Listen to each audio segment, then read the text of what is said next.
जय शनिदेव।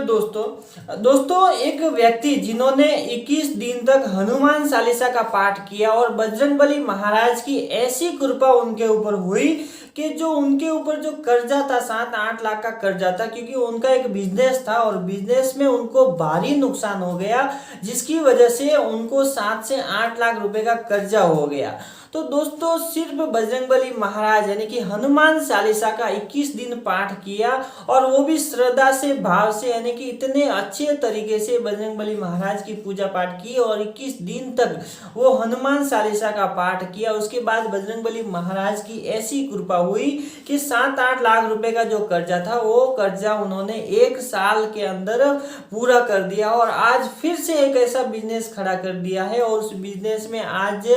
लाखों रुपए का प्रॉफिट हो रहा है और पूरा परिवार सुख और शांति से अपना जीवन व्यतीत कर रहा है। तो दोस्तों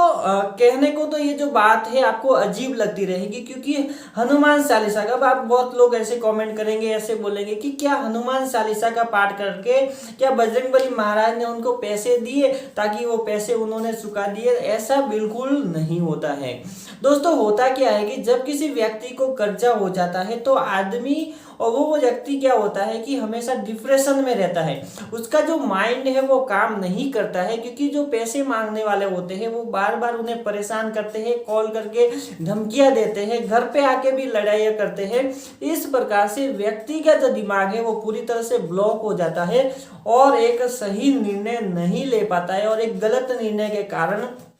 फिर क्या होता है कि वो हमेशा डूबता ही जाता है, यानी कि जितना उन्होंने कर्जा लिया है वो कर्जा हमेशा बढ़ता ही रहता है, वो कभी भी कम नहीं होता है। तो दोस्तों होता क्या है कि जब भी आप किसी भी देवी देवताओं की पूजा पाठ करते हैं या फिर उनके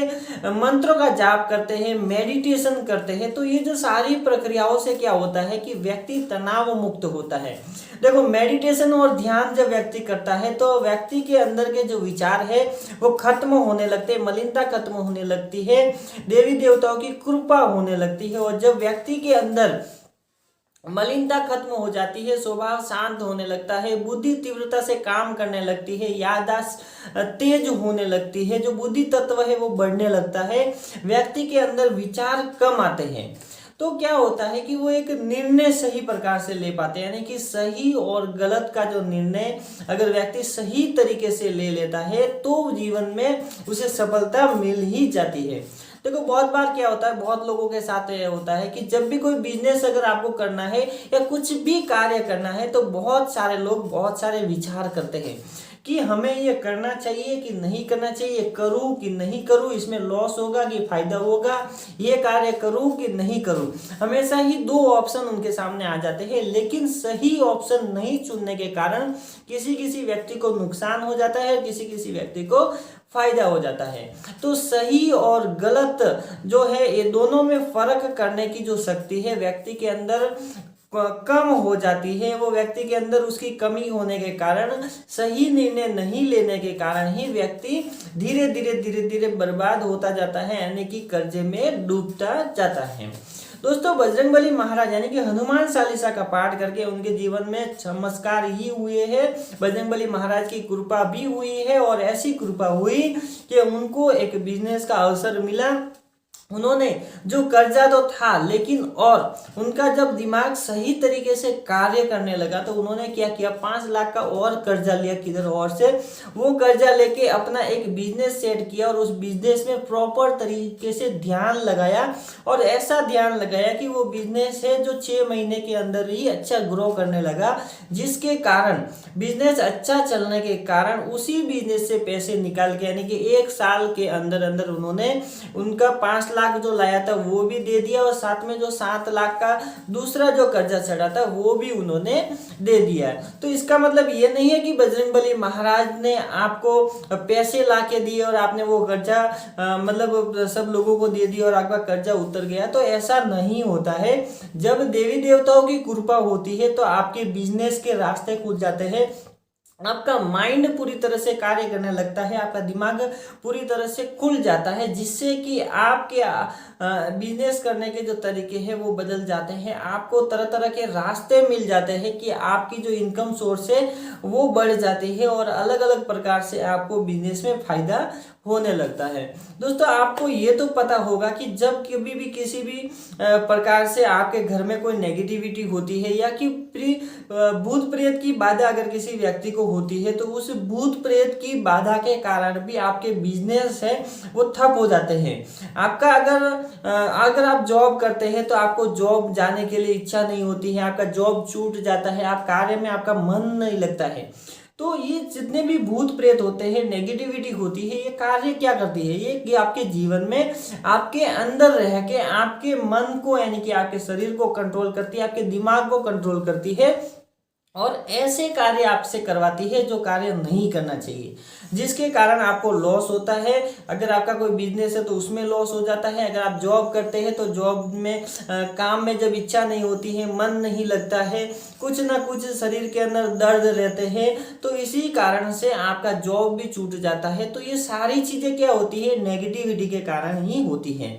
किसी भी व्यक्ति में अगर किसी भी व्यक्ति के घर में अगर देवी देवताओं की पूजा पाठ करते हैं तो वहां पे अगर देवी देवताओं की कृपा होती है तो उस घर में देखेंगे कि बहुत ही सुख शांति होती है। पैसों की कभी भी तंगी उस घर में नहीं रहती है, हमेशा ही पैसों की जो पूर्ति है वो होती रहती है। बिजनेस अच्छी तरह से चलते हैं सब लोग, यानी कि अगर अलग बहुत सारे घर के अंदर मेंबर है तो सब लोगों का बिजनेस अच्छी तरह से चलता है और एक खुशहाल जिंदगी वो लोग जीते हैं। उसी प्रकार अगर किसी व्यक्ति के घर पे या फिर उसके शरीर में या किसी भी व्यक्ति के शरीर में अगर नेगेटिविटी है, भूत प्रेत की बाधा है, तो वो भूत प्रेत क्या करेंगे, आपके सारे कार्य को बिगाड़ने में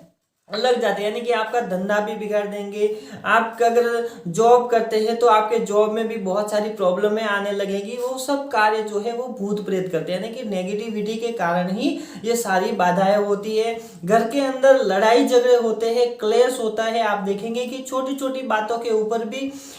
इतना बड़ा बवाल हो जाता है कि आपको समझ में ही नहीं आता है कि वास्तव में ये चीज क्या हो रही है। यानी कि एक नॉर्मल सी बात को लेके झगड़ा इतना बड़ा हो जाता है घर के अंदर कि सभी लोग एक साथ में लड़ाई करने लगते हैं, झगड़ने लगते हैं। घर के अंदर अगर 5-6 मेंबर है, अगर आपके घर के अंदर नेगेटिविटी है तो क्या होगा कि सभी मेंबर अलग अलग कार्य करेंगे, यानी कि सब अलग अलग तरीके से लड़ेंगे, कोई एक दूसरे की बात नहीं मानेगा, सब अपनी मर्जी से ही सब अपने अपने चलाने लग जाएंगे। तो ये सारी चीजें क्या होती है, सारी चीजें नेगेटिविटी ही करती है।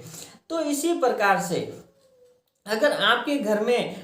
क्लेश ज़्यादा होता है, लड़ाई झगड़े ज़्यादा होते हैं, आपस में नहीं बनती है, हमेशा ही सुबह उठते ही लड़ाई झगड़े शुरू हो जाते हैं, किसी भी व्यक्ति का घर के अंदर किसी भी व्यक्ति का बिजनेस अच्छी तरह से नहीं चलता है, पैसों की तंगी है, अगर आपके घर में पैसों की आवक नहीं हो रही या फिर आते तो है लेकिन ऐसे चले जाएंगे कि आपको पता ही नहीं चलेगा। और कुछ भी नया कार्य जैसे कि अगर कोई त्योहार है, दीपावली, होली, ऐसे कार्यों पे अगर आपको पैसे की जब जरूरत होती है तब आप देखेंगे कि आपके घर में कुछ भी पैसा नहीं रहता है और आप उस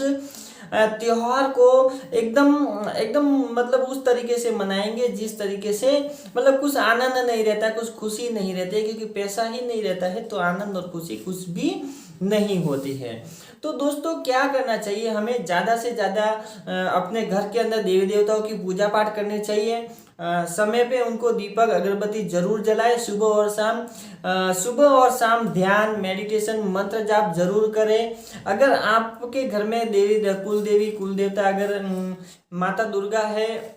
अगर नव दुर्गा आपके घर की कुल देवी है तो आप उनके मंत्र का जाप कर सकते हैं जिससे कि आपके घर के अंदर पॉजिटिविटी बनी रहे। महीने में कम से कम 2 से 3 बार अपने घर में एक छोटा सा हवन भी कर लेना चाहिए, यानी कि एक नारियल रहता है उस नारियल के गोले को जलाना चाहिए और अपने देवी देवताओं को भोग लगाना चाहिए, ताकि आपका जो घर का जो वातावरण है वो शुद्ध रहे, जिससे कि कोई भी नेगेटिविटी आपके घर में अट्रैक्ट नहीं करे। अगर नेगेटिविटी घर के अंदर है तो भी वो नेगेटिविटी धीरे धीरे खत्म होने लगेगी। अगर आप अपने घर के अंदर देवी देवताओं की पूजा पाठ बराबर करते हैं, मंत्र, ध्यान, मेडिटेशन वगैरह ये सब करते हैं तो आपके जीवन में बहुत सारा बदलाव आने लगेगा। तो बस दोस्तों आज के लिए इतना। वीडियो अच्छी लगी तो लाइक करें, शेयर करें अपने दोस्तों के साथ। अगर आप मेरे चैनल पर नहीं तो चैनल को सब्सक्राइब जरूर करें ताकि ऐसी ही वीडियो आपको मिलती रहे। तो जय शनिदेव दोस्तों।